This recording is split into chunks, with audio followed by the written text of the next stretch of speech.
वंदे मातरम। 7वें दिन का ये व्याख्यान बच्चों के लिए महत्वपूर्ण है क्योंकि राजीव भाई हमें बता रहे हैं निरोगी शरीर की दिनचर्या। बच्चों के लिए मैदा विष समान क्यों है, अधूरी नींद और बढ़ते अपराधों में क्या संबंध है, बच्चों को आज्ञाकारी एवं जिम्मेदार नागरिक बनाने के उपाय और टीवी के माध्यम से होता चारित्रिक पतन।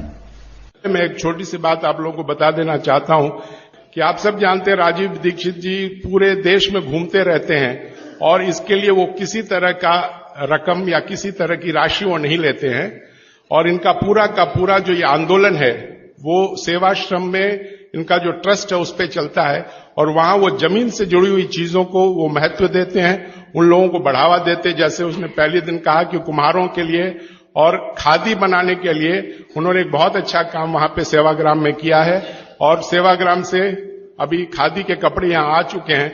तो मेरी गुजारिश आप लोगों से है कि पूरा का पूरा कपड़ा आप खरीदें। यह राशि राजीव भाई को नहीं जा रही है, यह राशि उन गरीबों को जा रही है, उन जोलाहों को जा रही है जो इसके कार्यबद्ध हैं। धन्यवाद। आज मैं आपसे वाग्भट्ट जी के अष्टांग हृदयम शास्त्र की एक बहुत महत्वपूर्ण अध्याय की बात करना चाहता हूं, जिसकी तरफ प्रदीप भाई ने इशारा ही कर दिया। मैं खुद ही उसकी आज बात ही करने वाला था, उन्होंने कह दिया तो अच्छा ही हुआ कि हमारे शरीर में वात पित्त कफ की स्थिति अगर सम है तो हम जीवन भर निरोगी रहते हैं। और निरोगी शब्द की जब मैं बात करता हूं तो आप वाग्भट्ट जी का जो निरोगी शब्द है वो शरीर से भी स्वस्थ और मन से भी स्वस्थ। और मन के बाद एक और स्थिति होती है चित्त की, वहां भी स्वस्थ। तो आप मन और चित्त और शरीर तीनों स्तर पर स्वस्थ हैं, ये उनकी भाषा है, निरोगी है। अगर आपका खाली शरीर स्वस्थ है और मन नहीं है, चित्त स्वस्थ नहीं है, तो निरोगी नहीं माना जाएगा आपको। कुछ न कुछ तकलीफें आप अपने को देने वाले हैं, समाज को देने वाले। तो इसलिए वो कहते हैं कि आप अगर स्वस्थ हैं, ये तभी संभव है जब वात पित्त कफ आपके शरीर में सम है। सम होने के माने जितना वात चाहिए उतना है, जितना पित्त चाहिए उतना है, जितना कफ चाहिए उतना है। वात पित्त कफ तीनों दोष हैं। एक तरफ वाग्भट्ट जी कहते हैं कि ये तीनों दोष हैं, त्रिदोष, लेकिन एक तरफ ये जरूरी भी है, ये भी महत्व की बात है। अगर ये नहीं है शरीर में तो आप शरीर से काम ही नहीं ले सकते। वात भी चाहिए, पित्त भी चाहिए, कफ भी चाहिए। बस उन्होंने ये कहा कि ये सम मात्रा में हो, जब जितनी जरूरत है उतने हो। जनवरी का महीना चल रहा है, मान लो अभी आ जाएगा कल से, तो जनवरी के महीने में वात जितना चाहिए, पित्त जितना चाहिए, कफ जितना चाहिए उतना अगर है तो बहुत अच्छा। फरवरी में, मार्च में, महीनों के हिसाब से जो आपका जीवन चक्र चलता है उसमें जैसी जैसी जरूरत हो उतना वात पित्त कफ होता रहे तो आपके लिए सबसे अच्छा। और अगर ये जरूरत के हिसाब से कम ज्यादा होता है, नहीं मिल रहा है, तो बहुत ही खराब, तो आप रोग ही रोग में डूबेंगे। ये है जो महत्व की बात समझने की है। तो वाग्भट्ट जी ने कहा कि आपके जीवन में ये वात पित्त कफ जब जरूरत हो वैसे ही रहे, उसके लिए उन्होंने एक अध्याय लिखा, पूरा अध्याय लिखा। उसका नाम है दिनचर्या।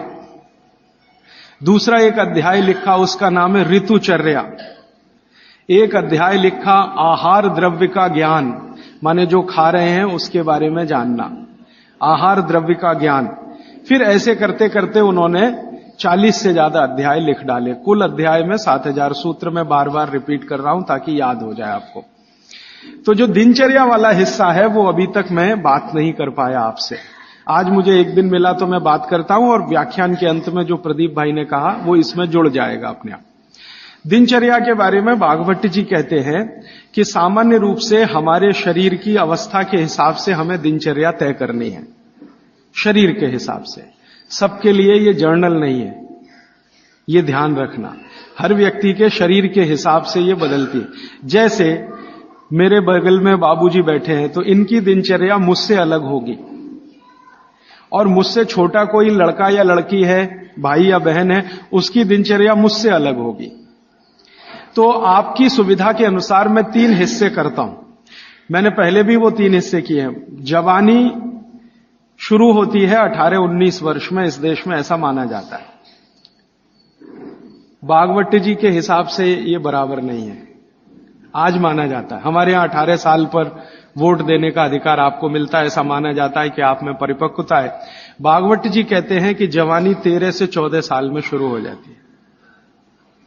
13 से 14 साल में शुरू हो जाती है।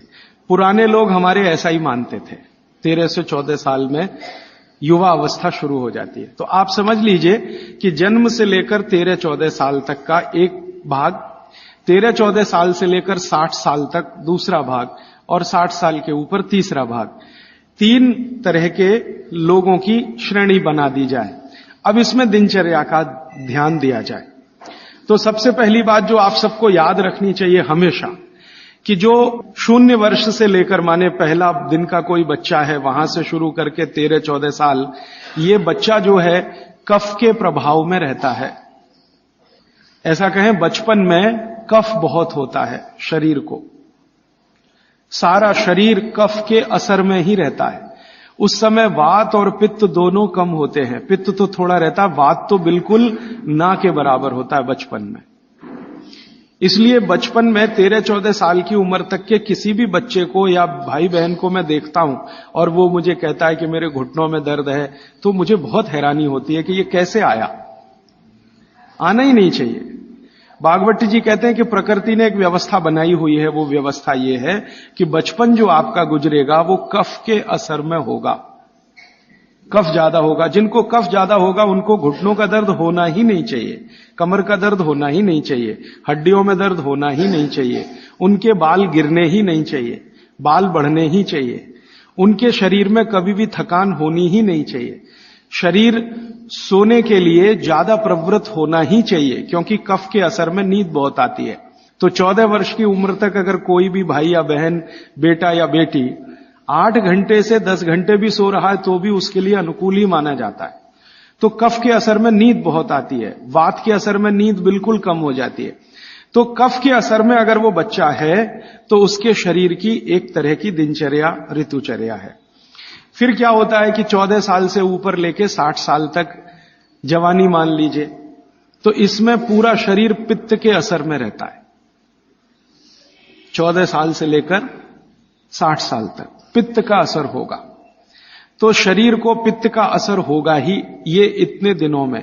तो इनके लिए एक तरह की ऋतुचर्या, दिनचर्या। और तीसरा है 60 के ऊपर की जब उम्र हो जाती है तो वात के प्रभाव में आ जाता है पूरा शरीर। तो 60 के ऊपर उम्र जिनकी हो गई, अब वो मुझे ये कहें कि राजीव भाई घुटने दुख रहे हैं, तो समझ में आता, ठीक है भाई, स्वाभाविक है आपके लिए, हड्डियां कमजोर हो रही हैं, बिल्कुल स्वाभाविक है। ये उतना ही स्वाभाविक है जैसे आपके जीवन में बहुत सारी दूसरी चीजें स्वाभाविक होती है। तो 60 के बाद जब तक आप जीवित हैं वात के प्रभाव में है, 60 से पहले 14 वर्ष तक जब तक आपकी उम्र है आप पित्त के प्रभाव में है, और 14 वर्ष से कम आपकी उम्र है तो आप कफ के प्रभाव में हैं। तो मैं कफ से शुरू करता हूं। कफ से शुरू करें कि कफ प्रधान जो बच्चे हैं 14 साल तक, उनकी दिनचर्या कैसी होनी चाहिए। उनके लिए बागवट जी कहते हैं कि ये जो कफ के प्रभाव में बच्चे हैं, ये आज से मैं आपसे माफी मांगते हुए कह रहा हूं, कफ के प्रभाव के बच्चों को जितनी चाहें उतनी नींद लेने दीजिए। आप उनको टोका टाकी मत करिए।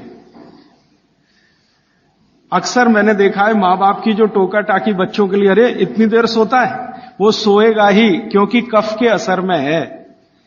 तो आप जबरदस्ती उसको मार के पीट के उठाएंगे, चल पढ़ने को बैठ, होमवर्क कर, टीचर ने इतना दे दिया।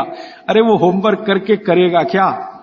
अगर वो अपने कफ के असर में है वैसी उसकी दिनचर्या रखिए। तो बागवट जी कहते हैं कि जो कफ के असर में है उसको 10 घंटे तक की नींद स्वीकृत है, माने 10 घंटे तक वो 24 घंटे में सो सकता है। अब ये नींद वो 2 हिस्से में लेता है तो बहुत अच्छा, एक ही हिस्से में ले तो भी चलेगा, लेकिन ज्यादा बेहतर है कि 2 हिस्से में ले। माने रात को 8 घंटे तक सो जाए, 9 घंटे तक सो जाए, दोपहर को 1 घंटे जरूर सो जाए। लेकिन आप अगर कहेंगे कि कफ के असर में जो बच्चे हैं उनमें भी 3 कैटेगरी बनती है, 14 से 8, एक कैटेगरी, 14 साल से 8 साल, 8 साल से 4 साल एक कैटेगरी, और फिर 4 से 1 साल की कैटेगरी। तो 1 से 4 साल वाली कैटेगरी में भागवत जी कहते हैं कम से कम 16 घंटे की नींद, और 4 से 8 साल की कैटेगरी में वो कहते हैं कि कम से कम 12 से 14 घंटे की नींद, और बाद में वो कहते हैं जो 14 साल 8 से 14 तो वो कहते हैं कम से कम 8 से 9 घंटे की नींद। तो छोटे बच्चे अगर आपके घर में हैं जिनकी उम्र 14 साल से कम है, आप उनको सोने से मत रोकिए, क्योंकि कफ का असर है, और कफ का प्रभाव जब ज्यादा होता है ना तो होता क्या है वो समझ लीजिए। कफ आप जानते हैं चिकना पदार्थ है, स्निग्ध पदार्थ है।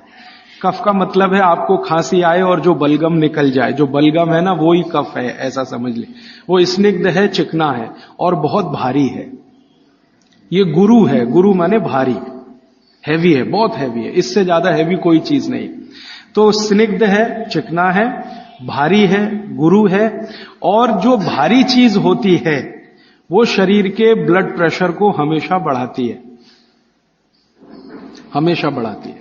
हर भारी चीज, हैवी चीज आप कहते हैं ना, कहते हैं कई बार चिकित्सक हल्का खाओ जी, ज्यादा भारी चीज मत खाओ।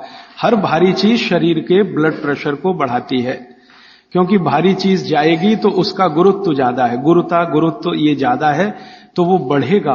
अगर ब्लड प्रेशर, तो आपके ब्लड प्रेशर को कंट्रोल रखने के लिए ज्यादा बढ़ गया तो तकलीफ आ जाएगी। तो बॉडी ने एक व्यवस्था बनाई, शरीर ने व्यवस्था बनाई कि आप ज्यादा नींद लो।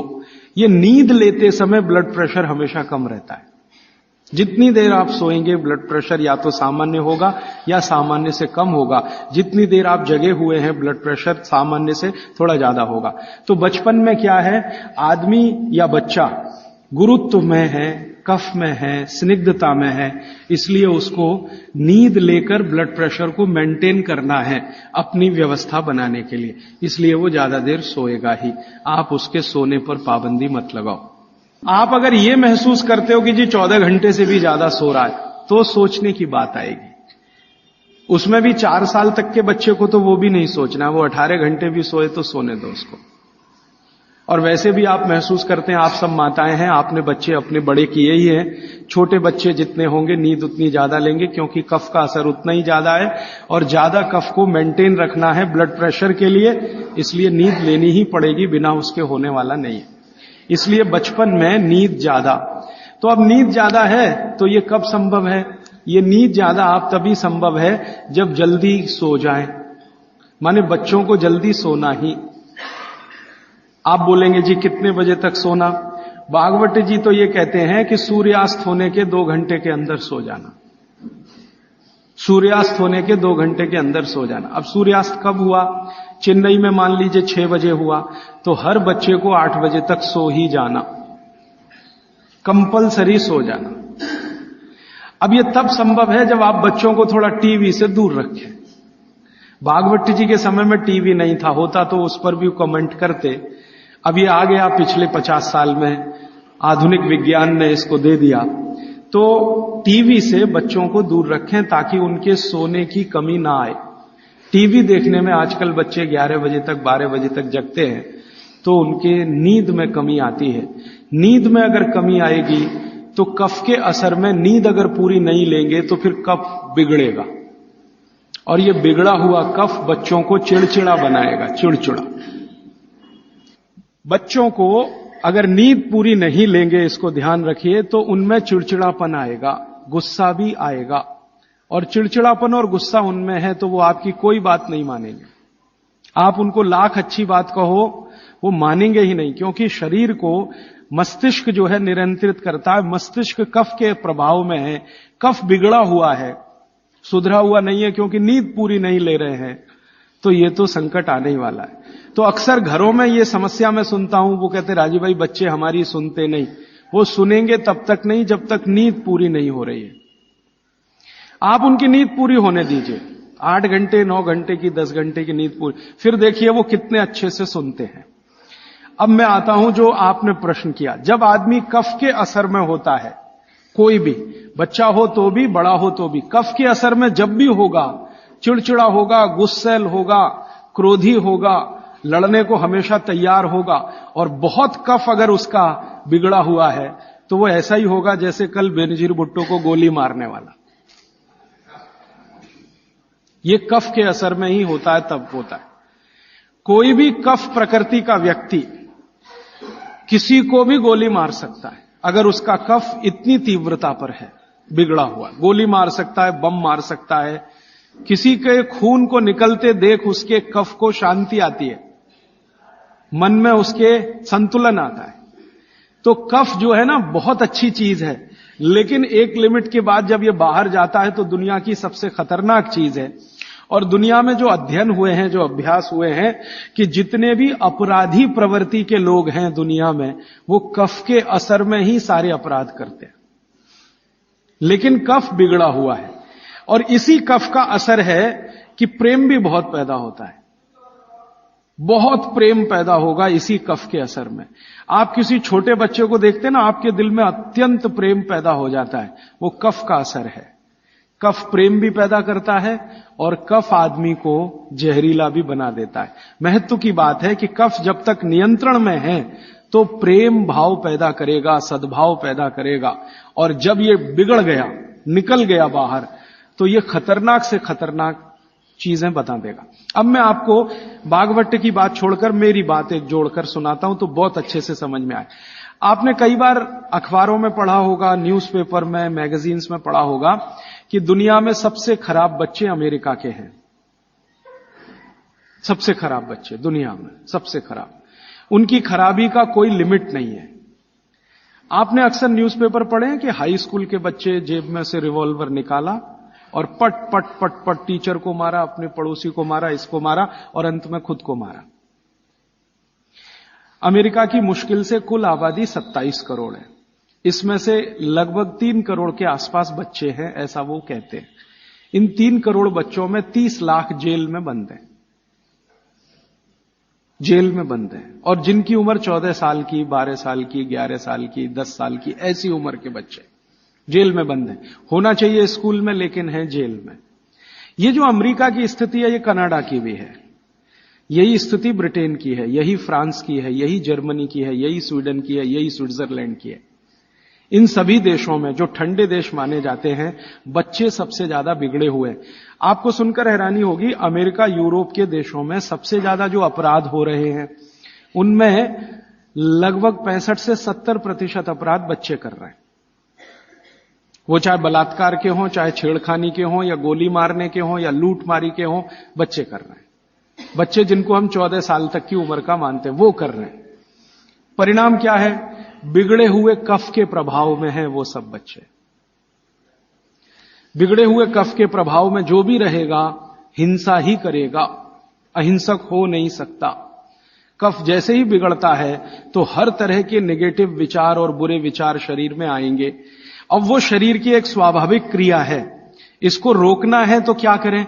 इसको रोकना है तो कफ कम करो, बिगड़ने मत दो। और कफ बिगड़े नहीं तो बागवट जी कहते हैं इसकी सबसे अच्छी अचूक दवा है भरपूर नींद लेना। मुफ्त का इलाज है। बिगड़े हुए कफ को सुधारना है, कंट्रोल में। ये बड़ों के लिए भी मैं कह रहा हूं, क्योंकि आगे आपको भी समझ में आएगा कि आपके शरीर में भी अगर कफ की स्थिति बिगड़ रही है तो भरपूर नींद लेना शुरू करिए, कफ अपने आप आपका कंट्रोल में आ जाएगा, क्योंकि शरीर ही कर लेता है ये सब। बस ध्यान दीजिए। इसका मतलब यह है कि बच्चों को चिड़चिड़ेपन से बचाना, गुस्से से बचाना, नेगेटिविटी से बचाना, गलत रास्ते पे ना चले जाएं। अब गलत रास्ता आप सब समझते हैं, जैसे हमारे प्रदीप भाई कह रहे थे कि आजकल बच्चे भाग रहे हैं घर छोड़कर बॉयफ्रेंड के साथ या गर्लफ्रेंड के साथ। ये बिगड़े हुए कफ की अवस्था है। क्योंकि मैं तो ट्रीटमेंट भी करता हूं होम्योपैथी में। ऐसे बहुत सारे लड़के लड़कियां इलाज के लिए मेरे पास आते हैं जो घर छोड़कर भागे हुए। क्यों भाग गए जी? पिताजी अच्छे नहीं लगते, माताजी अच्छी नहीं लगती। जिन माता पिता ने पैदा किया वो ही अच्छे नहीं लगते। कफ इतना खतरनाक है, आप जरा समझिए इस बात को। जो माता पिता ने जीवन के सारे कष्ट झेलकर उनको बड़ा कर दिया 14 साल का। क्योंकि मैं आपको एक विनम्र बात कहना चाहता हूं, मेरा ऑब्जर्वेशन है, दुनिया में बच्चों को बड़ा करना सबसे मुश्किल काम है, सबसे मुश्किल काम मानता हूं। धीरू भाई अंबानी होना सबसे आसान काम है। हां, आपके पास कुछ पैसा नहीं है, 10,000 करोड़ बनाना, 20,000 करोड़, 1 आध लाख करोड़ बनाना सबसे आसान काम है। सबसे आसान काम है। लेकिन एक बच्चे को बड़ा कर देना या 2 बच्चे को बड़ा कर देना दुनिया का सबसे मुश्किल काम है। आप फैक्ट्री चला सकते हैं 1, चला सकते हैं 10, चला सकते हैं 20, बहुत आसान है आपके लिए, क्योंकि उसको मैनेज करने के लिए बहुत मैनेजर आपको मिल जाएंगे, विशेषज्ञ मिल जाएंगे। लेकिन बच्चे को बड़ा करने के लिए मैनेजर किराए पे नहीं मिलता, मिलता है तो वो बच्चों को बड़ा नहीं कर सकता। दुनिया में एक्सपेरिमेंट हुए हैं, परिवार के बाहर बच्चों को बड़ा करने के सबसे ज्यादा एक्सपेरिमेंट यूरोप में हुए हैं। कॉन्वेंट है ना, कॉन्वेंट, ये बच्चों को बड़ा करने के ही केंद्र हैं।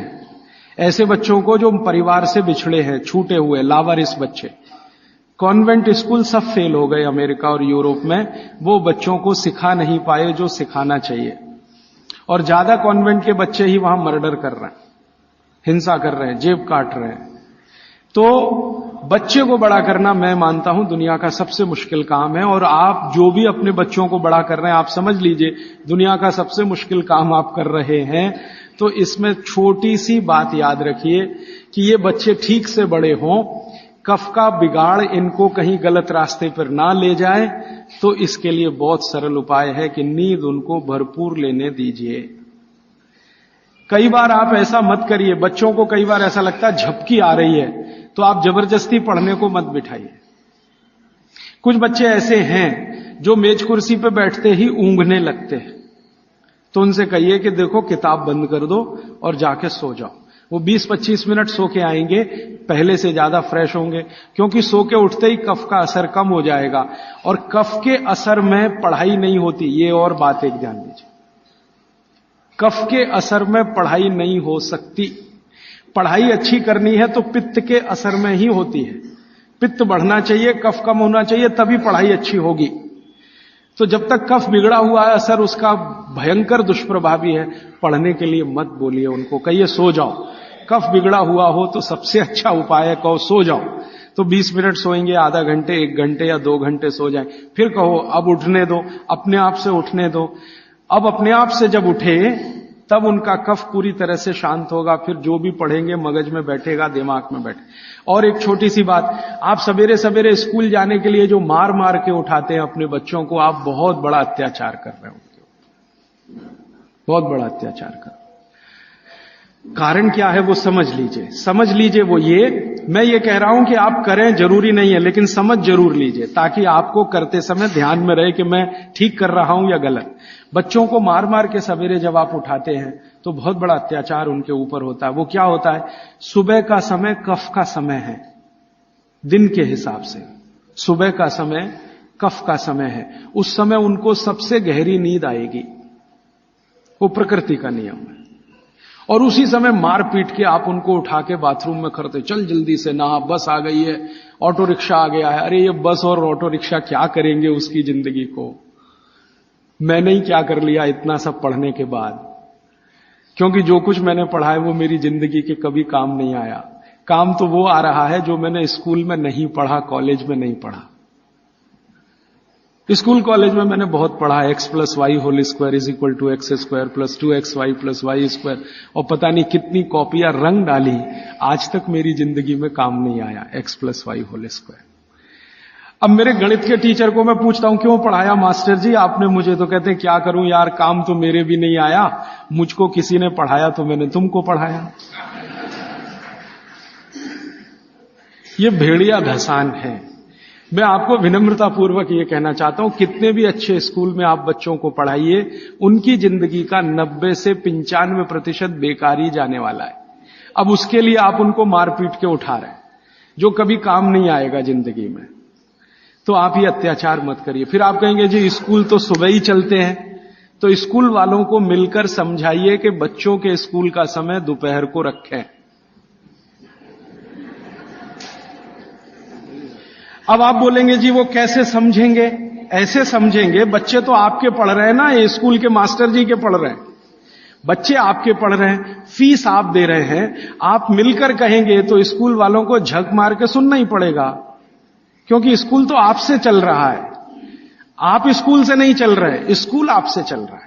आप लाखों रुपए उनको डोनेशन दे रहे हैं, करोड़ों रुपए फीस दे रहे हैं, तो उनको कहिए छोटे बच्चों के स्कूल कभी भी सवेरे नहीं होने चाहिए। 7 बजे से स्कूल चल रहा है, ये तो होना ही नहीं चाहिए। उनका स्कूल 11 बजे से 12 बजे से होना चाहिए। आप प्रयास करिए, सफलता मिले तो बहुत अच्छा, नहीं मिले तो अपना अलग स्कूल ही खड़ा कर दीजिए। हाँ, क्या मुश्किल है आप जैसे लोगों के लिए? आप सब यहां बैठे हुए लोग हैं, कोई करोड़पति से कम नहीं है, क्या मुश्किल है? एक स्कूल ऐसा शुरू कर दो जो बच्चों को सुबह नहीं पढ़ाएगा। जी, हम आयुर्वेद के हिसाब से चलेंगे, हम बागवट के हिसाब से चलेंगे, हमारा बच्चों का स्कूल दोपहर को ही शुरू होगा। तो आप कोशिश करिए, कोशिश करने से दुनिया में सब कुछ होता है। जब से मैंने ये बातें मेरे मित्रों से शेयर की, हमारे कार्यकर्ता बहुत हैं देश भर में, करीब 18,000, उनसे जब शेयर की तो उन्होंने कई कई जगह प्रयास किए, कुछ में सफलता भी मिली। स्कूल वाले मान गए, समझ गए, बागवट के सूत्र उनको समझाए तो वो मान गए। हाँ, बच्चों को, क्योंकि स्कूल में पढ़ाने वाली भी टीचर है या टीचर है, उसके भी अपने बच्चे हैं, वो भी देख रही है, महसूस कर रही है कि सुबह तो सोने का ही उनका मन करता है, तो सुबह तो सोने के लिए ही है उनके लिए, क्योंकि सुबह कफ का असर होता है और बच्चे तो कफ के ही प्रभाव में हैं, तो डबल असर होगा। इसलिए सुबह उनको नींद अच्छी आएगी। सुबह नींद अच्छी आएगी तो उनको झकझोर के जगाइए मत। अब सुबह की नींद उनकी ठीक से आए, इसके लिए वो रात को जल्दी सोए, तो 8 बजे तक सोने के लिए नियम डाल दीजिए। 8 बजे के बाद आपके घर का टीवी बंद हो जाए तो वो भी नहीं देखेंगे, आप देखेंगे तो वो भी देखेंगे। बच्चे तो जो आप करते हैं वैसे ही सीख लेते हैं। तो आप 8 बजे के बाद टीवी को बंद करने का नियम डाल दीजिए। बच्चों में आदत पड़ गई नींद आने की 8 बजे, तो वो सोएंगे, भरपूर नींद लेंगे, सुबह 6 बजे तक उठेंगे, बहुत अच्छे से उठेंगे। फिर आप चाहें तो उनसे कोई भी काम करवा सकते हैं। उनके मन में न चिड़चिड़ापन होगा, न गुस्सा होगा, न कोई नेगेटिव थॉट होगा, क्योंकि नींद जीवन में उतनी ही बड़ी चीज है जितना भोजन। तो भरपूर नींद लीजिए या लेने दीजिए, क्योंकि वो कफ के असर में है। तो बच्चों की दिनचर्या में आप ये ध्यान रखिए कि 8 से 10 घंटे सोना कंपलसरी, एक बात। दूसरा, बच्चे कफ के प्रभाव में हैं, ये मैं बार बार कहूंगा आपसे ताकि याद रहे। बच्चे कफ के प्रभाव में हैं और कफ का प्रभाव क्षेत्र जो है ना, वो जान लीजिए, हृदय से ऊपर और मस्तिष्क का अंतिम बिंदु, ये कफ का क्षेत्र है। हृदय से ऊपर, यहां से ऊपर पूरा ये कफ का क्षेत्र है। हृदय से नीचे नाभि तक ये पित्त का क्षेत्र है और नाभि से नीचे पूरा ये वात का क्षेत्र है।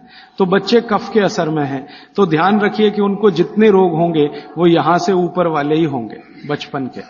नाक बहेगी, सर्दी होगी, जुकाम होगा, खांसी आएगी, ये सब इसी एरिया के रोग हैं। तो बागवट जी कहते हैं कि बच्चों को कफ के असर से बाहर लाते रहें, बिगड़े नहीं उनका कफ।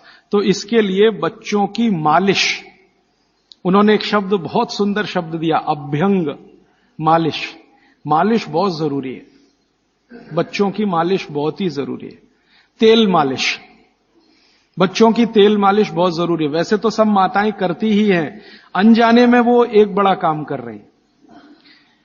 कफ को कम करने की जो दूसरी चीज बताई है बागवट ने, एक तो मैंने बताया नींद, जो कफ की विकृति को कंट्रोल में लाती है। दूसरी चीज जो कफ को कंट्रोल करती है, नियंत्रित करती है, वो है मालिश, घिसाई, रगड़ाई, ये कफ को कंट्रोल करती है। नींद के बाद हो गई मालिश। तो बच्चों की मालिश अत्यंत जरूरी है।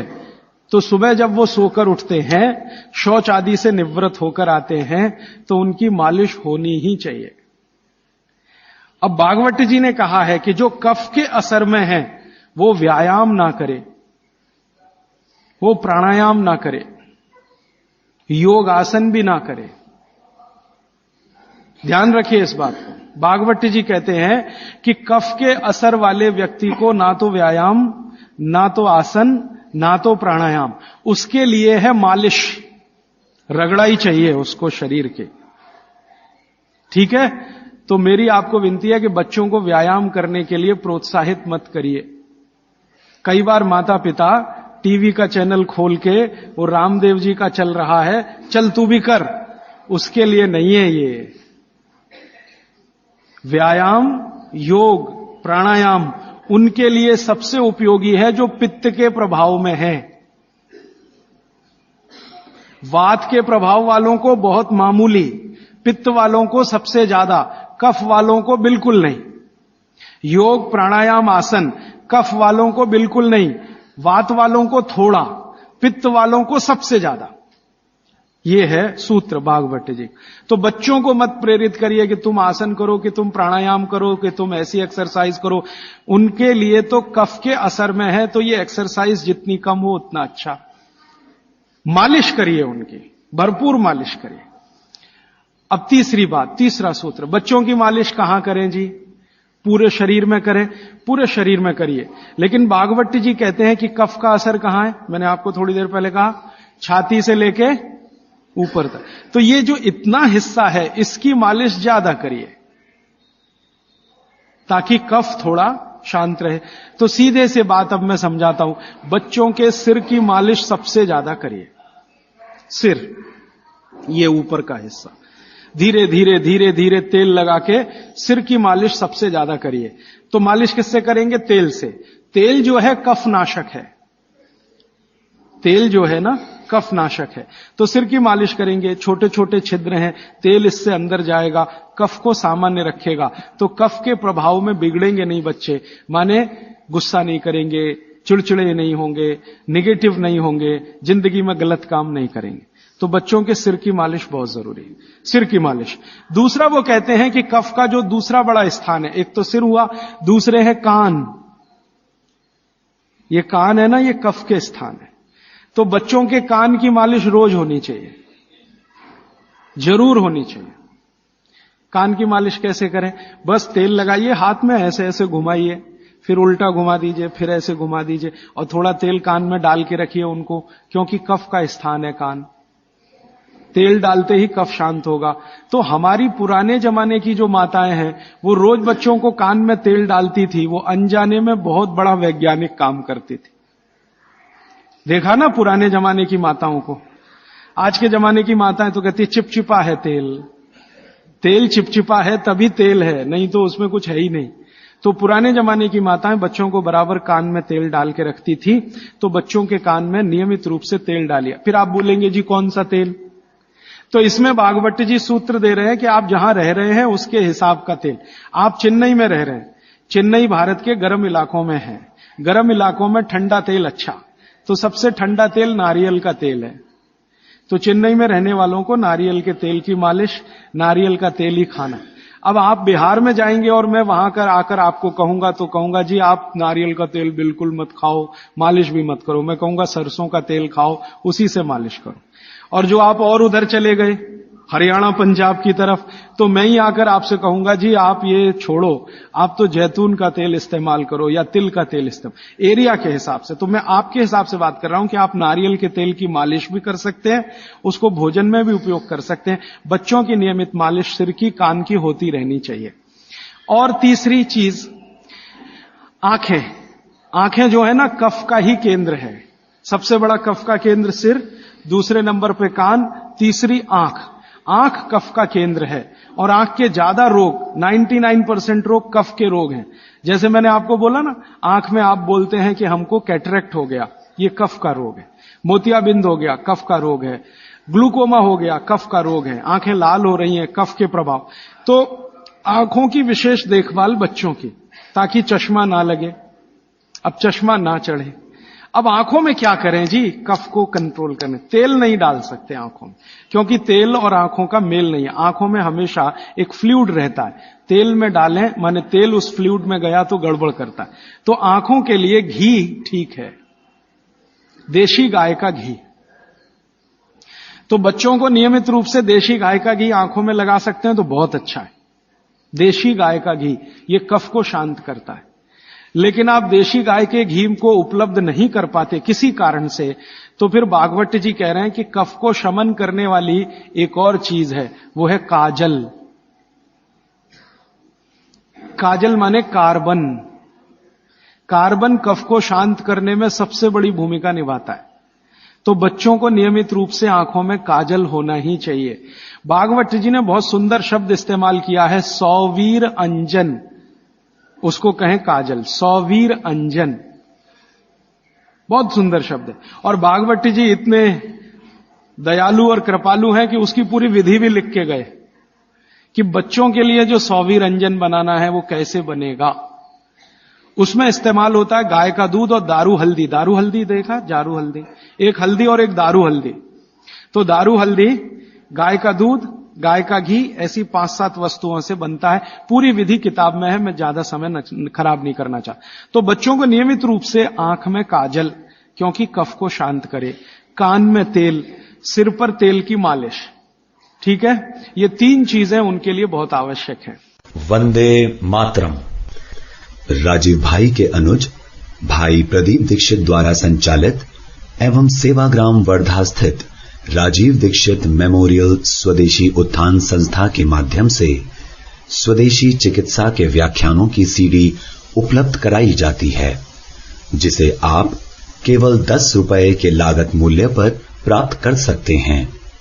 राजीव भाई के इन प्रेरणादायी व्याख्यानों की सीडी को आप अपनी क्षमता अनुसार 100, 200, 500 या अधिक संख्या में दान करें और स्वदेशी चिकित्सा के इन व्याख्यानों को घर घर पहुंचाने में हमारी मदद करें। फिर आगे चलें तो खान पान उनका, कफ के प्रभाव में जो भी बच्चे हैं उनके खान पान में भागवत जी कहते हैं दूध सबसे आवश्यक। दूध, बिना दूध के बच्चों का जीवन नहीं, दूध तो उनके लिए सबसे आवश्यक। दूसरी कोई चीज उनके लिए आवश्यक है, वो है मक्खन, लोनी कहते हैं, मक्खन कहते हैं, लोनी। और फिर तीसरी चीज है घी, उसके बाद तेल, और उसके बाद जो भी आप साधारण चीजें खा रहे हैं।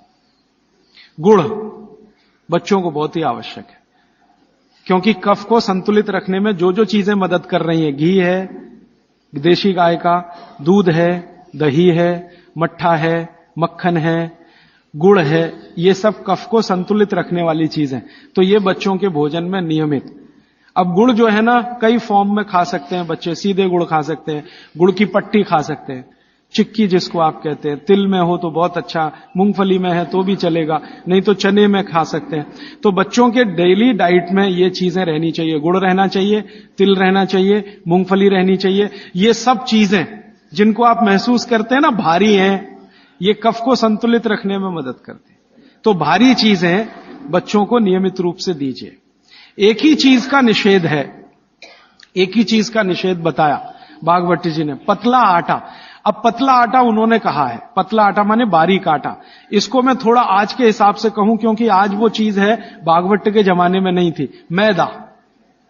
मैदा ही निषिद्ध है बच्चों को, बस मैदे की चीज नहीं। अब मैदे की चीज नहीं क्यों? क्योंकि ये कफ को बिगाड़ने वाली चीज है मैदा। बाकी चीजें कफ को संतुलित रखती हैं, मैदे की चीजें कफ को बिगाड़ेंगी। तो बच्चों को मैदे की मठरी मत दें। अब आप बोलेंगे जी मठरी मांगे तो आटे की बना के दें, मैदे की ना दें। अब मैदे का बना हुआ समोसा ना दें, तो समोसा मांगेंगे तो आटे का समोसा दें। मैदे की कचौरी ना दें, कचौरी मांगेंगे तो आटे की दें। मैदा छोड़कर बाकी चीजों के बारे में भागवत जी कहते हैं कि बच्चे आसानी से प्रभाव कफ में उसको भी पाचन कर सकते हैं। अब मालिश हो गई, भोजन हुआ, फिर नहाने के लिए कहा है, तो मालिश पहले, स्नान बाद में। हमेशा स्नान के बाद मालिश करने को मना किया है, स्नान बाद में, मालिश पहले। तो अच्छे से मालिश करिए। आप बोलेंगे जी कितनी देर मालिश करें? तो इसके लिए बहुत सुंदर बात उन्होंने कही है। बच्चों की मालिश करते समय जब उनकी बगल में पसीना आ जाए तो मालिश रोक दें। घड़ी के हिसाब से नहीं बताया उन्होंने कि 10 घंटे करें कि 20 घंटे, 40 मिनट, या समय उन्होंने बताया नहीं, क्योंकि हर बच्चे के लिए वो अलग होगा। तो उन्होंने इतनी सुंदर ऑब्जर्वेशन दिया कि जब आप मालिश कर रहे हैं, बच्चे की बगल में पसीना आ गया तो मालिश बंद करें, बगल में पसीना आते ही। और वो ये कहते हैं कि कुछ बच्चे ऐसे हो सकते हैं जिनको बगल का पसीना जल्दी ना आए, तो हो सकता है उनके माथे पे पसीना आ जाए, तो मालिश रोक दें। ठीक है? तो मालिश के बाद स्नान के लिए भागवत जी कहते हैं कि जो भी चीजें कफ को कम करती हैं वही चीजें स्नान में उपयोग करें। अब मैं आपको बताना चाहता हूं आधुनिक बात, भागवत जी ने तो नहीं कहा। उन्होंने ये कहा कि कफ को कम करें वही चीजें स्नान में उपयोग करें। तो कफ को कम करने वाली सबसे बेहतरीन चीज आपके घर में है चने का आटा। दूसरी बेहतरीन चीज है ये जो हमारे देश में संभव है, पता नहीं आपको मिलेगा कि नहीं, चंदन की लकड़ी का पाउडर। भागवत जी ने कहा है कि ये बहुत कफ को कंट्रोल रखता है। तो चंदन की लकड़ी का पाउडर माने चंदन पाउडर, चने का आटा और मोटा आटा, कोई भी गेहूं का हो, चने का हो, दाल का हो, मोटा आटा। फिर कहते हैं मसूर की दाल का आटा, फिर वो कहते हैं मूंग की दाल का आटा। ये सब कफ को कम करने वाली चीज है। तो कहते हैं बच्चों का स्नान इन्हीं से कराएं ताकि कफ कम रहे। मतलब सी बात है, साबुन ना लगाएं, क्योंकि ये जो साबुन है ना, ये केमिकल है। केमिकल माने सोडियम हाइड्रोक्साइड, सोडियम हाइड्रोक्साइड माने कास्टिक सोडा। ये कास्टिक सोडा तो कफ को भड़काने वाली चीज है, इसलिए बच्चों को साबुन गलती से भी ना लगाएं। उनको चने के आटे से नहलाएं, मुल्तानी मिट्टी से नहलाएं, चंदन पाउडर से नहलाएं, क्योंकि कफ को कम करने वाली ये सब चीजें हैं। इन चीजों से ही स्नान कराएं। उपटन बना के रखें घर में, उपटन से स्नान कराएं। बच्चों को साबुन गलती से भी नहीं। और साबुन जो गलती से आप लगा रहे हैं और आंख में गया तो सर्वनाश कर सकता है आंख का, क्योंकि आंख कफ के प्रभाव में है और साबुन बहुत तीखा होता है। वो पित्त और वात के प्रभाव की चीजें हैं। तो दुश्मन मिल गए दो एक साथ, साबुन और आंखों का जल, तो तकलीफ करेगा। वैसे भी बच्चे बहुत रोते हैं साबुन आंख में लगे। तो आजकल टीवी में एक विज्ञापन आने लगा, बिना आंसू निकालने वाला साबुन दुनिया में हो ही नहीं सकता। ये मूर्ख बनाने के तरीके हैं आपको। कोई भी साबुन आंसू ना निकाले, ये हो ही नहीं सकता, क्योंकि साबुन है ही पित्त और वात का और आंखें हैं कफ की। लगेगा तो आंखों से आंसू निकलेंगे ही। हां, एक ही समय में हो सकता है कि साबुन में कास्टिक सोडा सबसे कम हो, ग्लिसरीन और तेल सबसे ज्यादा हो। तो ग्लिसरीन और तेल अगर सबसे ज्यादा है तो उपटन में ही तेल मिला के नहला देना। साबुन क्यों खरीद के ला रहे हैं? 35 रुपए का आता है Johnson and Johnson baby soap, 350 रुपए किलो। 35 रुपए का 100 ग्राम, 350 रुपए किलो। काजू से महंगा है, काजू 200 रुपए किलो, साबुन 350 रुपए किलो। बादाम से महंगा है, बादाम 300 रुपए किलो, साबुन 350 रुपए किलो। और नहा के जाएगा कहां? पानी में ही जाएगा ना। 350 रुपए किलो की चीज पानी में बाहर है। उससे अच्छा काजू खिला दें उनको, बादाम खिला दें। तो नहाने के लिए उपटन जो बहुत सस्ता पड़ता है, और क्वालिटी उसकी कैसे चेक करें कि कफ को नाश करता है, कफ को शमित रखता है, कफ को शांत रखता है। इसलिए उपटन का स्नान बच्चों को जरूरी। आगे बढ़ें। बच्चों का स्नान होने के बाद उनके खान पान का मैंने बता दिया। ऐसी चीजें उनको नियमित खिलानी है जो कफ को कम करती है। मैंने 3-4 चीजों के नाम लिए। दूध है, दही है, मट्ठा है, हर मोटा अनाज। हर मोटा अनाज माने बाजरी है, जवारी है, ये सब कफ को शांत रखने वाली चीजें हैं। गाय का घी है ना, मक्खन और घी। मक्खन ज्यादा अच्छा है बच्चों को बनिस्बत घी के, क्योंकि मक्खन कफ को शांत रखने में मदद करता है। तो मक्खन ज्यादा से ज्यादा उनके भोजन में रहे, और बाकी सब चीजें दाल चावल जो भी आप खाते हैं अच्छा। फिर उसके बाद शाम के समय 3-4 बजे के आसपास क्या होता है, उनका पित्त थोड़ा बढ़ेगा। 12 से 4 के बीच में पित्त बढ़ता है। 12 बजे तक कफ के असर में है, 12 से 4 के बीच में पित्त बढ़ेगा। तो उस समय ऐसी चीजें खिलाएं जो घी की बनी हुई हैं, घी की बनी हुई चीज। और रात को ये बच्चे थोड़ा वात के असर में आते हैं। कफ तो सबसे ज्यादा है, लेकिन रात को वात के। तो वात को कम करने वाली चीजें रात को उनको दें, और वो मैं पहले दिन भी काफी बता चुका हूं। तो ये हो गया बच्चों की दिनचर्या। 7 बजे सोने के लिए का माहौल बनाने के लिए तैयारी करें। 7 बजे तक माहौल बने सोने का, तो 8 बजे सोएंगे। और माहौल बनाने में सबसे बड़ी मदद करेगा टीवी का स्विच ऑफ। मेरी तो आपको विनती है कि घर के छोटे बच्चे हैं ना, तब तक केबल कनेक्शन ना लें। छोटे बच्चे जब थोड़े समझदार हो गए हैं तो चलो चलेगा, क्योंकि समझदार होने से मतलब उनको मालूम होना चाहिए कि कहां स्विच ऑफ करना है। तो उस समय थोड़ा चल जाएगा। लेकिन बच्चे जब तक छोटे हैं, साल भर के, 1.5 साल के, 2 साल के, 2.5 साल के, तब तक तो केबल कनेक्शन ऑफ रखें, या केबल कनेक्शन है तो टीवी ऑफ रखें, चले नहीं उनके सामने। नहीं तो वो चालू हो जाएंगे, पोगो देखेंगे, पोगो। हां, कार्टून फिल्म देखेंगे। क्यों देखेंगे जान लीजिए। कफ के असर में जो बच्चा होता है, इसको समझाना चाहता हूं मैं। कफ के असर में जब बच्चा होता है तो उसकी कल्पनाशीलता सबसे ऊंची होगी। मैंने थोड़ी देर पहले कहा ना, ये कफ है जो सम में रहे तो व्यक्ति को बहुत कल्पनाशील बनाएगा। इतना कल्पनाशील और वैज्ञानिक बनाएगा, सोच नहीं सकते। बिगड़ेगा तो सबसे बड़ा अपराधी भी बनाएगा उसको। तो बच्चों की कल्पनाशीलता बहुत होती है क्योंकि वो कफ के असर में है। इसलिए हर ऐसी चीज जो उन्हें सोचने में मदद करती है उनको अच्छी लगती है। आपने एक कहानी सुनाई, बच्चे कहानी सुनते हैं ना बड़े मजे से, क्यों सुनते हैं? वो उनकी कल्पनाशीलता में मदद करती है कहानी। आपने कहा एक राजा था, अब इतना कहते ही उनका चालू हो गया दिमाग। आप आगे का वाक्य बोलेंगे उसके पहले वो कल्पना कर लेंगे राजा कैसा है, सिंहासन पर बैठा है कि जमीन पर बैठा है, बगल में रानी है कि नहीं है, सामने वजीर है कि नहीं है, मंत्री है कि, ये तो आपके बोलने से पहले उनके दिमाग में घूम गई पूरी फिल्म। एक राजा था, फिर कहेंगे आगे बताओ, तो आप कहेंगे एक रानी थी, अब रानी के बारे में सब बातें उनके दिमाग में आ गई। फिर आप कहेंगे क्या हुआ, तो दोनों मर गए, खत्म कहानी। अब आप कहेंगे तो उनको बिल्कुल अच्छा नहीं लगेगा। हम लोग बच्चों को टालने के लिए कहते हैं एक राजा था, एक रानी थी, दोनों मर गए, खत्म कहानी। उनको बिल्कुल अच्छा नहीं लगेगा क्योंकि जिस समय कल्पना उनकी चलना शुरू हुई आपने कहानी खत्म कर दी। अब आप टालना चाहते हैं उनको और वो कल्पना करना चाहते हैं उस समय, तो आप कहानी को जितना लंबा खींचें उतना अच्छा। मेरा कहना यह है आपको, कहानी को लंबा खींचते जाएं, भले एकता कपूर के सीरियल की तरह से खींचें उसको। इतनी इलास्टिसिटी है एकता कपूर के सीरियल में कि सालों साल हो गए, खत्म ही नहीं होते। सास भी मर गई, बहू भी मर गई, एक जनरेशन चली गई, दूसरी आ गई, सीरियल खत्म। ये बच्चों को चाहिए, आप उनकी कल्पनाशीलता को बढ़ाने में मदद करें। माने कहानी जो वो सुन रहे हैं उसको छोटी ना करें, सुनते सुनते सो जाएं तो बहुत अच्छा। और मेरी आपको विनती है कि चुन चुनकर कहानियां सुनाएं उनको। अब आज के जमाने में कैसे बच्चे आपको चाहिए, जैसे चाहिए वैसी कहानी सुनाइए। भगवान महावीर जैसे बच्चे चाहिए तो सुनाइए उनकी कहानी, रोज सुनाइए, सुनेंगे, बड़े प्रेम से सुनेंगे, लेकिन कल्पनाशीलता के साथ। आप अगर उनको चाहते हैं कि राणा प्रताप जैसे हों तो सुनाइए उनकी कहानी, लक्ष्मीबाई जैसे हों तो सुनाइए उनकी कहानी, क्योंकि बच्चों की कल्पनाशीलता आपसे ज्यादा बड़ी है, ये जान लीजिए।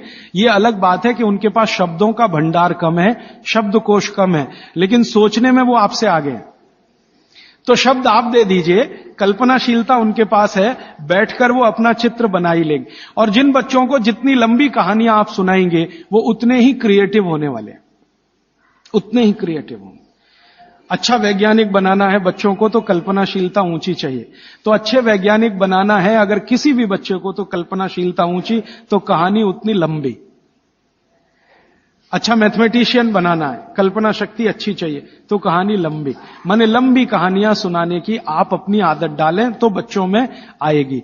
वो कहानी सुनने में इतने मगन होते हैं, फिर उनको टीवी की जरूरत नहीं है, ना पोगो की जरूरत है, ना कार्टून नेटवर्क की कुछ जरूरत नहीं है। आप अगर सुना रहे हैं उनको कहानी जिसमें उनकी कल्पनाशीलता रम रही है तो वो बहुत जरूरी है। और फिर मेरी एक छोटी सी आखिरी बात, क्योंकि दूसरी बात के लिए समय कम पड़ रहा है, कि जब बच्चे आपसे कोई सवाल करें तो जान लीजिए वो अपनी कल्पनाशीलता को बढ़ाना चाहते हैं, तब सवाल कर रहे हैं, तो उनके सवाल का जवाब ईमानदारी से दें।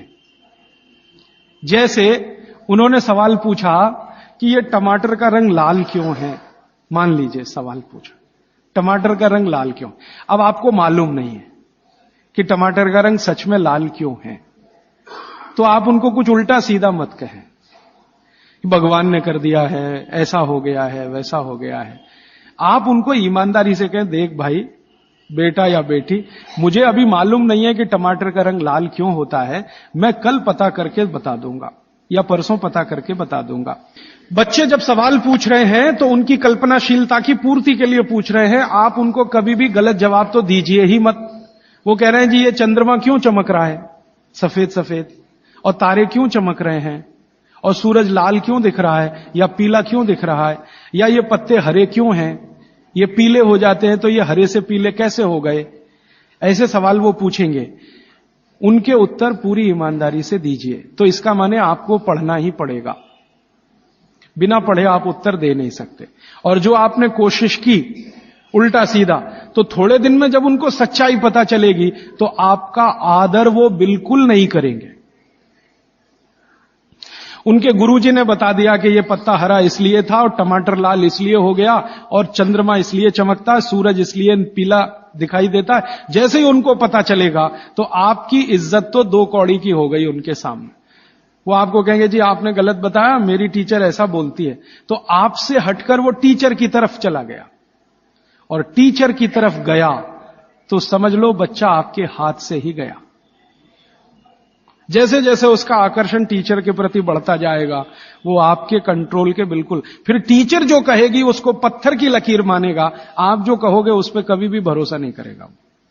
इसलिए मैंने थोड़ी देर पहले कहा बच्चों को बड़ा करना दुनिया का सबसे मुश्किल काम। तो आप बच्चों के साथ व्यवहार वैसा ही करें जैसा प्रकृति ने उनको स्वभाव दिया है। कफ का, कफ का स्वभाव माने कल्पनाशीलता वाला स्वभाव, कफ का स्वभाव माने इमेजिनेशन, लिमिटलेस इमेजिनेशन, वो सीमा के पार जाके बात करते हैं।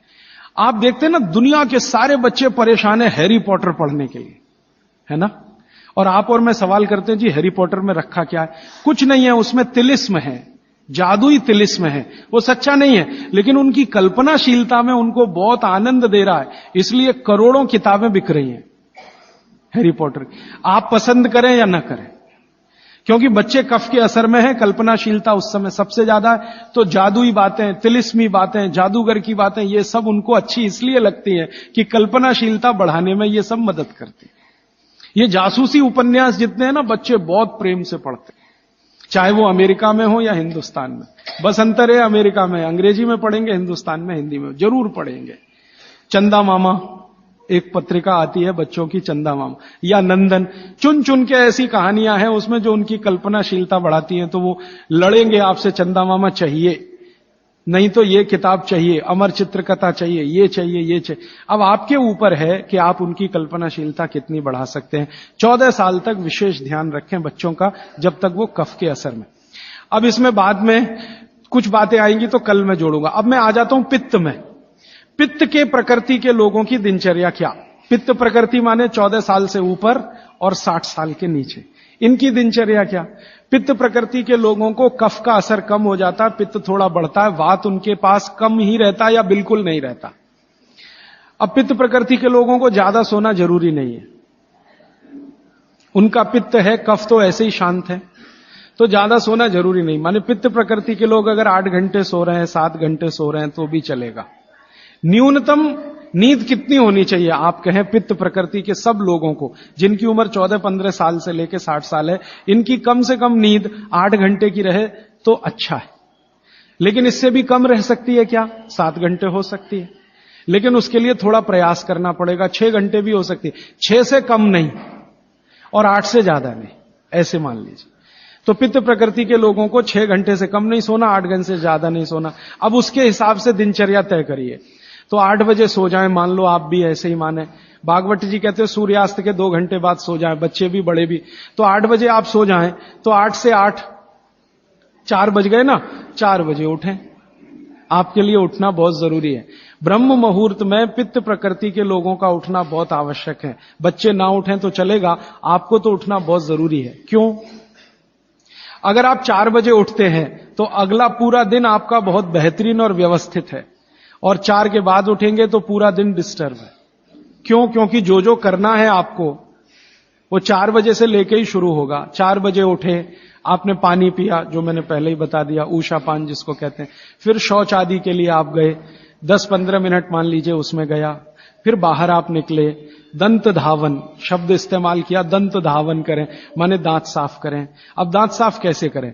पित्त प्रकृति के लोगों को हमेशा दांत ऐसी चीज से साफ करना जो कषाय हो स्वाद में, तिक्त हो स्वाद में। कषाय समझते हैं? कड़वा, जो स्वाद में कड़वा है और तिक्त है, ऐसी चीजों से आपको दांत साफ करना है, क्योंकि प्रकृति आपकी पित्त की है। तो पित्त को कम करना, कंट्रोल करके रखना, ये कषाय और तिक्त स्वाद की चीजों से ही होगा। तो इसका मतलब यह है कि आप नीम का दातुन करें, जो कषाय भी है, तिक्त भी है। भागवत जी ने कॉलगेट के लिए मना किया है।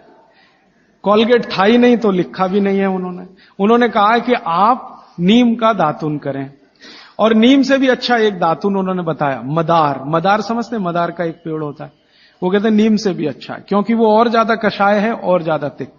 फिर एक है बबूल, फिर एक है अर्जुन। अर्जुन की छाल आपने पिया ना, अर्जुन की दातुन भी होती है। तो ऐसे 12 वृक्ष उन्होंने बताए हैं। नीम है, मदार है, अर्जुन है, फिर ये जो होता है ना आम, बबूल है, आम है, अमरूद है, ऐसे 12 वृक्षों का उन्होंने वर्णन किया है कि इनकी दातुन ही करना, इसके आगे 13वें वृक्ष की नहीं। और वो डिटेल लिखा है किताब में, आप ले सकते। जब उन्होंने आगे लिखा है वो मैं अभी बता दूं, वो ये कहते हैं कि जीवन में जो ऋतु है, ऋतु गर्मी है, फिर सर्दी है, फिर बरसात है, 3 तो मुख्य ऋतुएं हैं, फिर इनकी उप ऋतुएं हैं तो 6 हो जाती है, शरद है, शिशिर है, वसंत है। तो मोटा मोटा बता देता हूं, ज्यादा बारीक आपको याद नहीं रहेगा। वो ये कहते हैं कि जब गर्मी का सीजन है, गर्मी माने अप्रैल से शुरू कर लीजिए, उगादी से शुरू कर लीजिए, नहीं तो आप मकर संक्रांति से ही मान लीजिए। तो मकर संक्रांति से लेकर जब तक गर्मी है, माने बारिश नहीं होती, तब तक नीम के दातुन की बात कही उन्होंने। तो इसमें चैत्र भी आएगा, वैशाख भी। अब आप पुरानी चीज जरा देखिए कि हमारे बचपन में हमारी दादी कहती थी कि देख चैत्र का महीना लग गया, नीम के पत्ते खा ले तो अगले 1 साल तक बीमार नहीं पड़ेगा। तो वो समय यही आता है जो वाघभट्ट जी का कैलकुलेशन। क्यों? ये जो समय है इसमें पित्त को भड़कने से बचाने में सबसे बड़ी मदद ये करेगा नीम। तो नीम का दातुन, नहीं तो बबूल का दातुन, नहीं तो मदार का दातुन, लेकिन गर्मियों में सबसे अच्छा नीम है। दूसरा सबसे अच्छा बबूल है गर्मियों में, और सर्दियों के दिन में सबसे अच्छा दातुन है अमरूद। अमरूद के पेड़ का दातुन सर्दियों में सबसे अच्छा, अमरूद के पेड़ का। और अमरूद के जैसा ही एक और पेड़ होता है, जामुन का भी दातुन करने का नियम बताया है, लेकिन पता नहीं आप तोड़ पाएंगे कि नहीं, लेकिन अमरूद का आसानी से मिल जाएगा।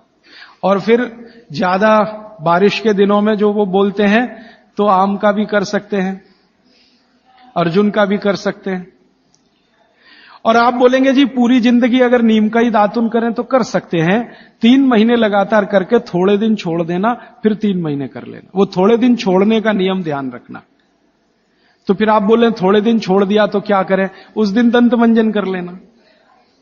दंत मंजन के लिए वो ये कहते हैं कि आप जिस एरिया में रह रहे हैं वहां का तेल, और जिस क्षेत्र में रह रहे हैं वहां जो उपलब्ध लवण माने नमक, और जिस क्षेत्र में रह रहे हैं वहां की उपलब्ध हल्दी, ये तीनों मिलाकर आप पाउडर बना के दांत पे घिस सकते हैं। ये बहुत अच्छा दंतमंजन उन्होंने माना। दूसरा दंतमंजन उन्होंने बताया है गाय के गोबर को सुखाकर जलाएं, उसकी जो राखी है उसमें थोड़ा कपूर मिला दें, थोड़ा सेंधा नमक मिला दें, बहुत अच्छा दंतमंजन। तीसरा वो कहते हैं कि जो त्रिफला चूर्ण मैंने बार बार आपको बोला, त्रिफला चूर्ण है तो इसको बारीक पीसें, दंतमंजन के लिए बारीक पीसना और खाने के लिए मोटा पीसना। तो बारीक त्रिफला चूर्ण, थोड़ा सेंधा नमक, बस मिला के दांत पे घिसें तो ये दंतमंजन। ऐसे 8-10 तरह के दंतमंजन है, 12 किस्म की दातुन है। तो आप ये जरूर करें, माने टूथपेस्ट बंद करें। अब क्यों करें टूथपेस्ट बंद? भागवत जी और आधुनिक विज्ञान को जरा जोड़ता हूं। आप पित्त के असर में हैं, जान लीजिए। सुबह सोकर उठेंगे तो मुंह में पित्त ही भरा हुआ है, लार जिसको आप कह रहे हैं। अब ये असर ज्यादा है तो इसको कंट्रोल रखना है आपको, तो इसलिए कहा ये दातुन अच्छी है। लेकिन अगर आप ब्रश कर रहे हैं, पेस्ट कर रहे हैं, तो क्या है उसमें? चीनी है, चीनी है ना, शुगर है। अब वो सैकरीन के रूप में है या किसी भी रूप में शुगर है, और शुगर और पित्त का झगड़ा है। तो सुबह उठते ही अगर आप पेस्ट कर रहे हैं जो मीठा है तो सर्वनाश है। मीठा ब्रश माने मीठा पेस्ट पित्त में मिलाएं तो पित्त को तो बिल्कुल खराब करेगा ही, और मुंह को भी खराब करेगा। क्योंकि सुबह का मुंह आपका मीठे के असर में आया, मीठे के असर में, तो 101% चांसेस हैं कि आपके दांत खराब होना जल्दी शुरू हो। और मेरा ऑब्जर्वेशन है कि जो ज्यादा पेस्ट कर रहे हैं उन्हीं के दांतों में कीड़े सबसे ज्यादा लग रहे हैं। कीड़े लगना माने दांत खराब होना। आप बंद करिए, ये अच्छा नहीं है। विज्ञान के हिसाब से बहुत खराब, और धर्म के हिसाब से तो और भी खराब है। मैं कई बार यहां बोल के गया हूं, सभी कॉलगेट, क्लोजअप, पेप्सोडेंट जैसे टूथपेस्ट मरे हुए जानवरों की हड्डियों से बन रहे हैं। जैसे कॉलगेट बन रहा है मरे हुए सुअर की हड्डियों से। ये प्रयोगशाला में प्रयोग करके हम प्रमाणित करने के बाद बोल रहे हैं आपसे, क्योंकि मैं जानता हूं सामने वाली कंपनी मेरे खिलाफ केस कर सकती है। फिर भी मैं बोल रहा हूं कि कॉलगेट बन रहा है मरे हुए सुअर की हड्डियों से, पेप्सोडेंट बन रहा है मरी हुई गाय की हड्डियों से, क्लोजअप और फॉरहंस बन रहे हैं बकरी और बकरे की हड्डियों से, और अगर आप शाकाहारी हैं, चुस्त जैन हैं और सवेरे सवेरे हड्डियों को घिस रहे हैं, तो कहां धर्म पालन हो रहा है। और आप तो जैन हैं तो इतना जान लीजिए कि प्रत्यक्ष हिंसा का जितना पाप है ना, परोक्ष हिंसा का पाप भी उतना ही है। तो किसी कंपनी ने आपके लिए बनाया टूथपेस्ट, माने उसने मारा जानवरों को उसमें से निकालने के लिए हड्डियां, आपके लिए बनाया, तो पाप आपके ऊपर उतना ही है जितना उस मारने वाले के ऊपर है। तो कसाई का पाप अपने सिर पे क्यों लेना? तो क्यों ये कॉलगेट क्लोजअप बंद कर दीजिए, दातुन पे आइए, नहीं तो दंत मंजन। आप कहेंगे चेन्नई में दातुन नहीं मिलता, नहीं मिलता तो दंत मंजन बताया उन्होंने, वो आप बना लीजिए, तरीका मैंने बता दिया। सभी ऋतुओं में एक दंत मंजन वो कहते हैं कॉमन है, त्रिफला चूर्ण का दंत मंजन किसी भी ऋतु में किया जा सकता है, तो आप उसका ध्यान रखिए। अब आपने दांत वात साफ कर लिए, अब आपकी आगे की जो दिनचर्या है वो कैसी होगी? आपको जो है ना, पित्त प्रकृति के लोगों को मालिश भी करना है, व्यायाम भी करना है। बच्चों के लिए तो सिर्फ मालिश है, आपके लिए मालिश भी है, व्यायाम भी है। तो अब आप में कई बार कंफ्यूजन ऐसा होगा कि व्यायाम पहले करें कि मालिश पहले करें। तो भागवत जी ने क्लियर कहा है कि वात के जो रोगी हैं उनको मालिश पहले, व्यायाम बाद में। और पित्त के जो रोगी हैं, रोगी से मतलब आप पित्त के असर में हैं, तो व्यायाम पहले, मालिश बाद में। तो आपको व्यायाम पहले करना है, मालिश उसके बाद करनी। अब आप पूछेंगे कितना व्यायाम करें? तो आपके लिए भी नियम वही है कि जैसे ही आपके बगल में पसीना आया, व्यायाम रोक दें। जैसे ही बगल में पसीना आया, व्यायाम रोक दें, उसके आगे व्यायाम ना करें। पसीना आया, व्यायाम रोक दें। वो 10 मिनट में आए तो, 20 मिनट में आए तो, 25 मिनट में आए तो, 40 मिनट में आए तो, 1 घंटे में आए तो, आपके शरीर के हिसाब से ध्यान रखिए। इससे ज्यादा व्यायाम करने की कोशिश ना करें। अब वो कहते हैं सबसे अच्छा व्यायाम क्या? सबसे अच्छा तो आप कहेंगे जी दौड़ना। तो भारत के हिसाब से ये सबसे अच्छा नहीं है। भारत के हिसाब से ये दौड़ना बिल्कुल अच्छा नहीं है, क्योंकि दौड़ते समय वात बहुत प्रबल होता है और भारत वात प्रकृति का देश है। देशों की प्रकृति होती है वात प्रकृति, क्योंकि गर्मी है, ज्यादा इलाके में गर्मी है, वात प्रकृति का देश है, रुक्ष देश है। चेन्नई जैसे 2, 4, 10 बड़े शहरों को छोड़ दो जो समुद्र के किनारे हैं, बाकी देश रुक्ष है। रुक्ष माने सूखी हवा चलती है, तो रुक्ष है तो वात ही होगा। तो वात प्रकृति का देश है, इसलिए दौड़ना तो यहां बिल्कुल निषिद्ध है। दौड़ना तो नहीं, रनिंग तो बिल्कुल नहीं, वो ट्रेडमिल पे दौड़े वो भी नहीं, एक्सरसाइजर लाके उस पे भी दौड़े बिल्कुल नहीं। वो कहते हैं कि ऐसे व्यायाम जो स्लो हैं, जिनमें वायु ना बढ़े, तो सबसे अच्छा उन्होंने बताया सूर्य नमस्कार आपके लिए। अब आप चाहे आसन के रूप में माने या उसको व्यायाम के रूप में माने, तो सूर्य नमस्कार आपके लिए सबसे अच्छा है। तो आप सीख लें सूर्य नमस्कार, किसी ने सीखा है वो दूसरे को सिखा दे, नहीं तो इस पर अलग से एक आप सेशन कर सकते हैं सूर्य नमस्कार। दूसरे कुछ व्यायाम है आपको, तो वो व्यायाम में छोटे छोटे स्तर पर दंड बैठक, छोटे छोटे स्तर, ज्यादा लंबी नहीं, छोटी दंड बैठक है। और छोटे छोटे स्तर के कोई भी व्यायाम जिसमें बहुत तेजी से पसीना ना निकले, सीधी सी बात, घर में हो तो बहुत अच्छा। अब वैसे माताओं को तो भागवत जी कहते हैं कि व्यायाम की अतिरिक्त जरूरत ही नहीं है। अगर वो रसोई घर के भोजन में लगी हैं तो बहुत सारे व्यायाम आपके वहीं हो रहे हैं। जैसे चक्की चला रहे हैं तो बहुत अच्छा है, सिलबट्टे पे चटनी बना रहे हैं तो बहुत अच्छा है। आप कहेंगे हम करते नहीं है, मैं प्रेरणा दे रहा हूं, करने लगे आप। मिक्सी का उपयोग कम करें, सिलबट्टे का ज्यादा करें, चक्की का उपयोग ज्यादा करें, मिक्सी का उपयोग कम करें, बाजार में जो इलेक्ट्रिक चक्की है उसका उपयोग कम करें। वो मैं पहले भी बोल चुका था, अभी भी बोल रहा हूं कि आप चक्की को चला के आटा पीसेंगे, उसकी क्वालिटी बहुत बेहतरीन होने ही वाली है, क्योंकि इसमें घर्षण कम है। और घर्षण कम है ना, तो अनाज धीरे धीरे पिसेगा, और अनाज धीरे पिसेगा तो टेम्परेचर नहीं बढ़ेगा।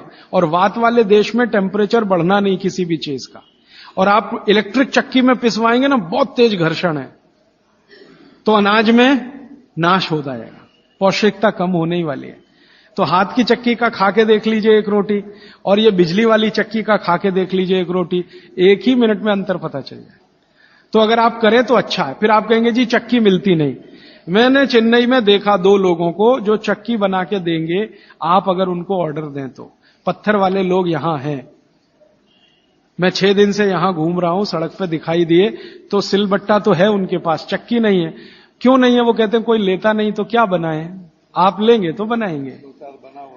2-4 बना हुआ है तो वो भी, और आपको कहीं ना मिले तो जरूर मुझे करें फोन, तो हम कुछ ट्रक भर भरा के राजस्थान से, गुजरात से भिजवाएंगे आपके पास। ट्रक भर के ही भेजेंगे तभी सस्ती पड़ेगी, 1-2 आएगी तो मुश्किल हो जाएगी।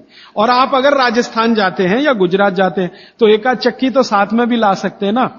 AC 3 टायर में आप 60 किलो तक वजन ला सकते हैं, AC 2 में 100 किलो तक ला सकते हैं, और स्लीपर क्लास में 40 किलो तो ला ही सकते हैं कंफर्म टिकट पे। तो चक्की तो 20 किलो से ज्यादा होती ही नहीं है। तो आप भी जाएं कभी राजस्थान गुजरात तो 2 चक्की एक आदमी ला सकता है। तो आप लाएंगे चक्कियां तो क्या होने वाला है, वो जो बनाने वाले कारीगर बैठे हैं पत्थर वाले, उनका कुछ रोजगार तो बढ़े, कुछ रोजी रोटी चले, जो अभी धीरे धीरे बंद हो रही है। और उनकी रोजी रोटी अगर आपने चलाई, तो मैंने आपको सबसे पहले दिन एक बात बताई थी कि आप जिंदगी के अपने सब दुख दूर करिए, दैहिक दैविक भौतिक, और दूसरों के दुख दूर करने में मदद करिए तो मोक्ष मिलेगा। तो आपने चक्की बनाने वाले का भौतिक दुख तो दूर किया, चक्की खरीदी तो पैसा तो मिला, गरीबी कम हुई, रोजगार बढ़ा, तो भौतिक दुख भी अगर आपने कम किया तो मोक्ष की तरफ जा। तो चक्की है, सिलबट्टा है, कोशिश करें तो व्यायाम की अतिरिक्त जरूरत नहीं। और अगर नहीं कर पा रहे हैं तो थोड़ा हल्का फुल्का व्यायाम आप जरूर करें। और बहनों को, माताओं को जो सबसे अच्छा व्यायाम है, भागवत जी कहते हैं फॉरवर्ड बेंडिंग। फॉरवर्ड बेंडिंग माने आगे झुकना। तो जितनी बार आप आगे झुकें, ध्यान रखें कमर से झुकें हमेशा, तो जिंदगी में कभी भी दर्द नहीं आएगा कमर का। आगे कमर को छोड़कर कहीं से भी झुकेंगे तो तकलीफ है। कोशिश करें कमर से झुकें, जितना झुक पाते हैं वहीं तक झुकें, जरूरत नहीं है कि नीचे तक झुकें। हो सकता है कमर से झुकें तो आपके हाथ घुटने तक ही आए, वहीं तक रहने दीजिए। सहज होकर करिए, असहज होकर मत करिए।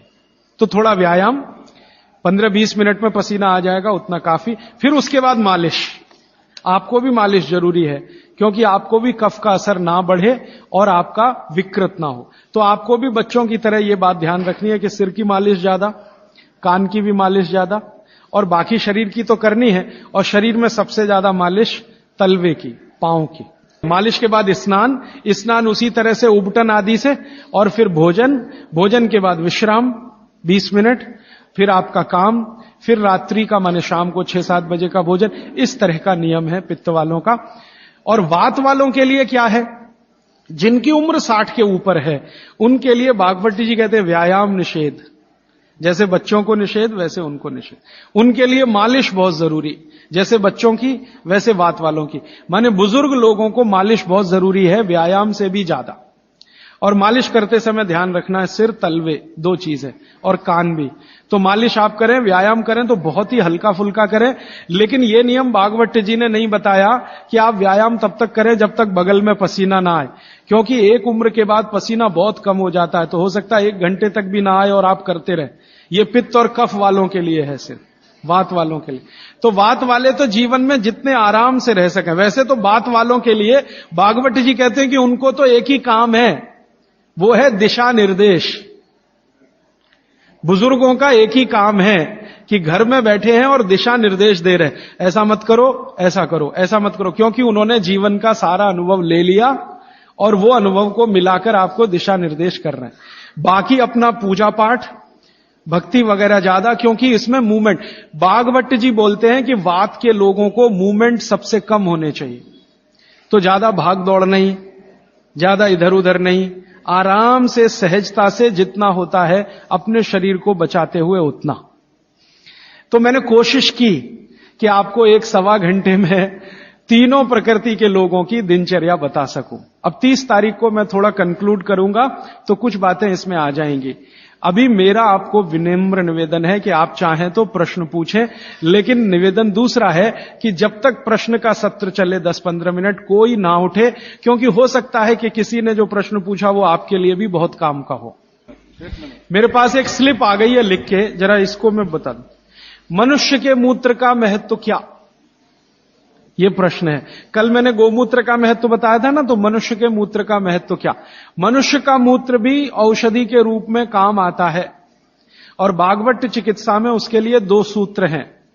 उन सूत्रों के अनुसार आप मनुष्य मूत्र पी सकते हैं, माने अपना स्वयं का मूत्र पी सकते हैं, लेकिन उसकी एक कंडीशन है। कंडीशन यह है कि आप संपूर्ण शाकाहारी होने चाहिए। संपूर्ण शाकाहारी माने मांस ना खाएं, मदिरा ना पिए, और आप ये जो है अंडे वंडा ना खाएं, तो आप अपना स्वयं का मूत्र भी उपयोग में ले सकते हैं। आपका जो मूत्र है और गाय का मूत्र है, फिर आपके मन में प्रश्न आएगा दोनों में क्या? तो भागवत जी ने बहुत स्पष्ट कहा, हमेशा गाय का मूत्र मनुष्य मूत्र से अच्छा। अगर गाय का मूत्र आसानी से उपलब्ध है तो वो पिए, नहीं उपलब्ध है तो आप स्वयं का मूत्र भी पी सकते हैं। अब स्वयं के मूत्र में वो कहते हैं कि सवेरे सवेरे जब सोकर उठें और पहला मूत्र हो वही उपयोगी है, बाकी दिन भर का नहीं। उठें और पहला मूत्र, और पहले मूत्र को भी कलेक्ट करने की विधि उन्होंने बताई है। वो विधि क्या है कि आप मूत्र ने करना शुरू करें तो पहला थोड़ा छोड़ें, शुरू का 2, 4, 5 मिलीलीटर 10 मिलीलीटर तक छोड़ें, और अंत का बिल्कुल छोड़ें, बीच वाला यही आप पी सकते हैं। तो आप बोलेंगे किस किस बीमारी में काम आएगा? कम से कम आपका स्वयं मूत्र 100 से 103 बीमारियों में काम आएगा। वात की बीमारियां और कफ की बीमारियों में बहुत काम आएगा, पित्त की बीमारियों में भी काम आता, थोड़ा कम आएगा। और उसके साथ आयुर्वेद की कुछ औषधियों का अगर कॉम्बिनेशन करें तो वो बहुत ही अच्छा है। अभी इतना ही कहता हूं, अगर विस्तार से सुनना हो तो फिर कोई एक्स्ट्रा सेशन हम करें तो अच्छा होगा। वंदे मातरम। राजीव भाई द्वारा बताई गई विधियों के आधार पर हमारे ट्रस्ट की ओर से देश भर में निशुल्क स्वदेशी चिकित्सा के शिविरों का आयोजन हो रहा है, जिसमें आप हाई बीपी एवं लो बीपी यानी रक्तचाप, बवासीर यानी पाइल्स, कॉन्स्टिपेशन यानी कब्जियत, एसिडिटी, मोटापा, आर्थराइटिस, हृदय रोग और मधुमेह जैसी असाध्य बीमारियों पर निशुल्क परामर्श ले सकते हैं। हमारे विशेषज्ञों के निर्देशन में की गई चिकित्सा परामर्श से काफी रोगियों को लाभ हो रहा है। आप अपने शहर या गांव में इस तरह के शिविरों का आयोजन करवा सकते हैं या आसपास होने वाले शिविरों में भाग ले सकते हैं। वंदे मातरम। राजीव भाई के अधूरे सपनों और कार्यों को पूरा करने के लिए महाराष्ट्र स्थित राजीव भाई की कर्मभूमि सेवाग्राम वर्धा में 23 एकड़ क्षेत्र को स्वदेशी ग्राम का रूप दिया जा रहा है, जहां स्वदेशी चिकित्सा के अंतर्गत पाइल्स यानी बवासीर, कॉन्स्टिपेशन यानी कब्जियत, मधुमेह यानी डायबिटीज, मोटापा, आर्थराइटिस और हृदय संबंधी जैसे गंभीर रोगों का आयुर्वेदिक पद्धति से उपचार एवं शोध कार्य किया जाएगा। इसके अलावा स्वदेशी ग्राम में गोबर गौमूत्र के उपयोग से स्वदेशी कृषि भी सिखाई जाएगी। इसके साथ स्वदेशी ग्राम में निम्न विषयों पर शोध एवं प्रशिक्षण कार्य भी होगा, जैसे पंचगव्य उत्पादों का निर्माण प्रशिक्षण, स्वदेशी उत्पादों की उपलब्धता और प्रशिक्षण, स्वदेशी ज्ञान विज्ञान के प्रचार प्रसार के लिए केंद्र की स्थापना, स्वदेशी शिक्षा के अंतर्गत रोजगार परक शिक्षा और गुरुकुल प्रणाली से राजीव भाई द्वारा निर्धारित पाठ्यक्रम से शिक्षा का प्रयोग।